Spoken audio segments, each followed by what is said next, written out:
hello' নমস্কাৰ মই মানে এটা কথা ক'বলৈ আহিলোঁ দেই এই যে হিমন্ত বিশ্ব শৰ্মা মামাই যে কৈ আছে তেল দিয়াৰ ব্যৱস্থা কৰিম মামা আপুনি ইমান পিছ পৰি আছেনে আমাৰ চোৱা এই ৰাজস্থান হাৰিয়ানাত এই তেল দিয়া ব্যৱস্থা কেতিয়াবাই কৰিছে 2 বছৰ ধৰিতো ময়েই খাই আছোঁ তেল কাৰণ কিয় মই এতিয়াহে ইয়াত থকা আৰম্ভ কৰিছোঁ 2 বছৰ হৈছে মোৰ ৰেচন কাৰ্ড বনোৱা এয়া চোৱা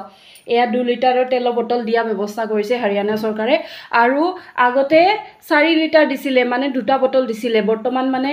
এটা বটল দিছে আৰু চেনি দিয়াৰো ব্যৱস্থা হাৰিয়ানাত আৰু